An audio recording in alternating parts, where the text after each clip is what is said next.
Ramoji film సిటీలో 3 రోజుల పాటు జరిగే ఫోటో ఎక్స్పోను రామోజీ గ్రూప్ సంస్థల చైర్మన్ రామోజీరావు ప్రారంభించారు. ఫోటోగ్రఫీ, వీడియోగ్రఫీ రంగంలోని నూతన ఆవిష్కరణలు, సాంకేతిక పరిజ్ఞానాన్ని ఒక్క చోటికి తెచ్చిన ఈ ప్రదర్శనను విలాట్ సంస్థ ఏర్పాటు చేసింది. రాష్ట్రంతో పాటు దేశంలోని వివిధ ప్రాంతాల నుంచి వచ్చిన వారు ఇక్కడ 100కు పైగా స్టాల్స్ ఏర్పాటు చేశారు. సోనీ, పెనాసోనిక్, ఫోటోక్విప్, మోనార్క్ తదితర సంస్థలు స్టాల్స్ ఏర్పాటు చేశాయి. సకల సదుపాయాలు అందుబాటులో ఉండడంతోనే రామోజీ ఫిల్మ్ సిటీలో ప్రదర్శన ఏర్పాటు చేసినట్లు నిర్వాహకులు చెబుతున్నారు.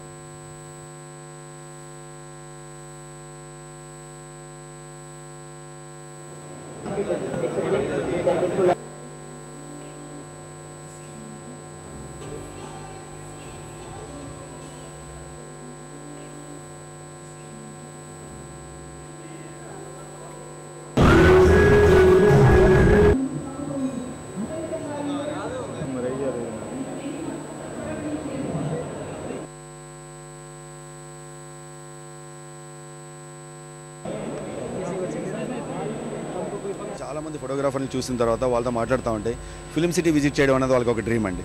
అదే కాకుండా గత 10 సంవత్సరాల నుంచి నేను ఫిల్మ్ సిటీలో చాలా రకరకాల ప్రోగ్రాంలని షూటింగ్ చేసి ఉండడం వల్ల ఇది ఇంత అద్భుతంగా ఉన్న ప్లేస్ని ఫోటోగ్రాఫర్స్కి చూపించాలనే ఉద్దేశంతో ఇక్కడ చేయడం జరిగిందండి. ఓన్లీ మా ఆర్గనైజింగే కాదండి, ఇక్కడ ఉన్న ఇన్ఫ్రాస్ట్రక్చర్ కానీ వాళ్ళు ఇచ్చిన సపోర్ట్ కానీ దీనికి మాత్రం మాకు చాలా బాగా ఉపయోగపడిందండి. ఎగ్జిబిషన్ సెంటర్స్ ఎన్నెన్నో ఉండొచ్చండి, కానీ క్రియేట్ చేస్తే ఇలాంటి ఇన్ఫ్రాస్ట్రక్చర్ క్రియేట్ చేస్తే మాత్రం అటు ఎగ్జిబిటర్స్కి కాకుండా విజిటర్స్కి అందరికీ కూడా కన్వీనియంట్గా ఉంటుందండి.